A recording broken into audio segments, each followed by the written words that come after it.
तो चलिए यहाँ पे शुरुआत करते हैं सवाल जवाब के सिलसिले के साथ। सबसे पहले और हमारे साथ फोन लाइन पे किरण दायनी है। नमस्कार किरण जी, बताएं कहाँ से बोल रहे हैं और आपका सवाल क्या है? मैं पार्ला बॉम्बे से बोल रहा हूँ।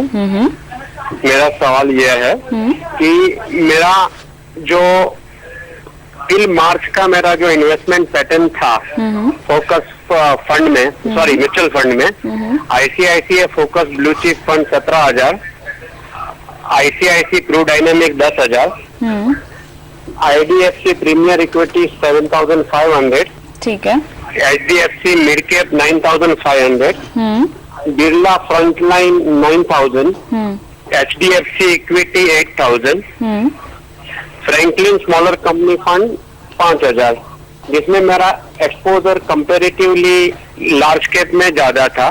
ठीक है। अभी थोड़े टाइम से मैं जब सीएनबीसी देख रहा हूं तो ये बताया गया है कि लार्ज कैप से ज्यादा मिड कैप और डाइवर्सिफाइड फंड ज्यादा रिटर्न देंगे। तो मैं कुछ मेरा रीअलोकेट और थोड़ा इंक्रीज करना चाहता था पोर्टफोलियो। किरण जी, आपकी उम्र क्या है और आपने जो पोर्टफोलियो बनाया है वो किस गोल के लिए बनाया है? मेरी उम्र 56 ईयर है। ठीक है। और 10 साल के इन्वेस्टमेंट के हिसाब से बनाया है। और आपको 10 साल के बाद कितनी रकम चाहिए? नहीं, ऐसा रकम का कोई पर्टिकुलर गोल नक्की नहीं किया है, क्योंकि मैं बिजनेसमैन हूँ तो एज ए सच रिटायरमेंट का इतना लंबा कोई प्लानिंग नहीं रहता है। और आप कुछ और भी निवेश करने की सोच रहे हैं? कुछ खास रिसर्च भी आपने की है? हाँ, तो मैंने जो रिसर्च किया वो मतलब उसके हिसाब से मैंने दूसरे फंड जो है नक्की किए हुए हैं। फंड के नाम हमारे पास है, आप ये बताइए कि आपको जो और निवेश करना है वो निवेश राशि कितनी होगी? करीबन 80,000। 80,000, ठीक है। तो आपको और 80,000 रुपए यहाँ पर निवेश करने हैं, जिसके लिए आपने कुछ फंड्स के नाम चुने हुए हैं और आपने हमें भेजे हैं। ठीक है, चलिए यहाँ पर शुरुआत करते हैं आपकी फाइनेंशियल प्लानिंग की। साथ ही आप क्या ये भी पूछ रहे हैं कि आपको कोई इंफ्रास्ट्रक्चर फंड अपने पोर्टफोलियो में शामिल करना चाहिए? सही बात है। ठीक है, चलिए इस पर भी आपको राय देंगे। तो हर्ष, सबसे पहले जो इनका पोर्टफोलियो मैंने देखा और जो इनका सवाल है उसको सुनकर जो पहला सवाल मेरे जहन में आया वो ये है कि इन्होंने बिना किसी गोल को फिक्स किए हुए इतना बड़ा पोर्टफोलियो बनाया है। ये कह रहे हैं कि ये एक बिजनेसमैन है और रिटायरमेंट चूंकि बहुत लंबा समय होता है, लंबा गोल होता है, तो उसकी प्लानिंग पहले से क्यों करनी चाहिए? और मेरे ख्याल से यही एक चीज है जो हमेशा हम अपने को कहते हैं कि रिटायरमेंट प्लानिंग आपको सबसे पहले करनी चाहिए जब भी आप एक निवेश रणनीति यहाँ पर बनाए तो, और गोल फिक्सअप कर लेने चाहिए। बिल्कुल। तो मेरे ख्याल से किरण जी ने काफी समय दिया है इसमें और इनकी जो फंड्स हैं अच्छे हैं, लेकिन दो चीजें जैसे आपने कहा, पहले गोल्स बनाइए और उस गोल्स के आधार पर आप डिसाइड करिए कि इक्विटी में कितना पैसा लगाना है, डेट में कितना लगाना है, अगर गोल्ड में लगाना है तो गोल्ड में कितना लगाना है, रियल एस्टेट में लगाना है तो कितना लगाना है। ये जो डिसीजन है जो कि आप अपने गोल्स के हिसाब से लेंगे, इसका जो इन्वेस्टमेंट रिटर्न्स पे इम्पैक्ट है ये 90% तक है। कई स्टडीज ने ये दिखाया है। बिल्कुल। और 10% जो ये स्कीम्स पे हम इतना ध्यान देते हैं कि ये स्कीम ले लूं कि वो ले लूं कि इसको छोड़ के दूसरी कर लूं, ये लार्ज कैप को छोड़ के मिड कैप कर लूं, ये भी एसेट एलोकेशन का हिस्सा है, लेकिन ओवरऑल स्कीम ऑफ थिंग्स में इसका 10% इम्पैक्ट है। तो 90% ये भी कई प्रोग्राम्स में पहले कहा गया है, उस पे शायद चूंकि वो एक बुनियादी बात है, उसमें स्पेसिफिक्स नहीं है, इसलिए लोगों का ध्यान नहीं जाता है। तो किरण जी के माध्यम से मैं कहना चाहूंगा कि प्लीज ज्यादा इंपॉर्टेंट, ये स्कीम आपकी सब अच्छी है क्योंकि आपने अच्छे प्रोग्राम्स देख के ये नक्की किया है, और जो आप चेंजेस भी कर रहे हैं, आई मीन है इसमें रिकमेंडेशंस, मैं बता सकता हूं आपको, but more important thing Kiran ji, आपके इन्वेस्टमेंट अच्छा आपको रिटर्न दे, उसके लिए ज्यादा इंपॉर्टेंट ये है कि आप पहले नक्की करें कि आप ये पैसा कब आपको चाहिएगा, कितना, उसके हिसाब से कितना आप इक्विटी में लगाएं, कितना डेट में लगाएं, कितना गोल्ड में लगाएं। फिर आएगा कि इक्विटी के अंदर आपको जो लगाना है, सबसे पहली बात उसको एक मुश्त लगाना कोई बहुत समझदारी वाली बात नहीं है, उसको सिस्टमैटिकली अगर आप लगाएंगे तो ज्यादा ठीक रहेगा। फिर आएगा कि कौन सी स्कीम्स में लगाएं।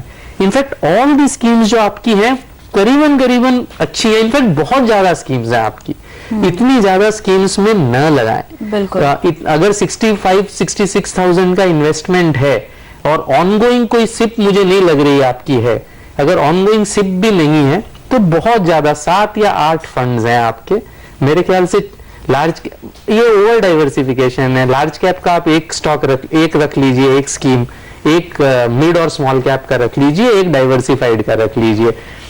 ये जो रिटर्न की चर्चा है कि डाइवर्सिफाइड, ये जो एक क्वेस्ट होता है कि मुझे मैक्सिमम मुझे फर्स्ट आना है इस रेस में, वो फर्स्ट आने के चक्कर में कई बार हम रेस भी कंप्लीट नहीं कर पाते हैं। तो ये एक ये नेचुरल ह्यूमन टेंडेंसी है कि मुझे फर्स्ट आना है, लेकिन बहुत ज्यादा फर्क नहीं है ओवर लॉन्ग पीरियड्स। इंपॉर्टेंट ये है कि आप इक्विटी में सिस्टमैटिकली करें, जितना आपका इक्विटी का एक्सपोजर है, बनिस्पत इसके कि इसको मैं इंफ्रास्ट्रक्चर तो बिल्कुल नहीं एडवाइस करूंगा। अगर आपका सेक्टोरल फंड से दूर ही रहें तो बेहतर है। जो भी आपके पास अभी लार्ज कैप फंड्स है, मिड कैप फंड्स है, मेरे ख्याल से उसी में आपको अपना निवेश बढ़ाना चाहिए अगर आप सोच रहे हैं बढ़ाने की तो। और जैसे कि यहाँ पे हर्ष ने बताया कि बहुत ज्यादा फंड्स है आपके पोर्टफोलियो में, तो मेरे ख्याल से आप एक हाथ से निकल भी जाए और अपना निवेश जो फंड्स मौजूद है उन्हीं में ही बढ़ा दें तो समझदारी होगी। लेकिन उससे पहले किरण जी आपको एक काम करना होगा, वो ये है कि अपने गोल्स निर्धारित करने होंगे। आपको जो 10 साल बाद आप कह रहे हैं कि शायद आपको पैसों की जरूरत पड़ेगी, तो वो कितनी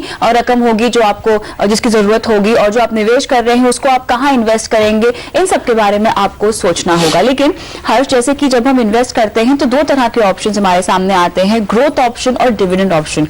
इनका मतलब क्या होता है? डिविडेंड ऑप्शन यानी म्यूचुअल फंड आपको डिविडेंड दे देता है और उतना आपका एनएवी कम हो जाता है।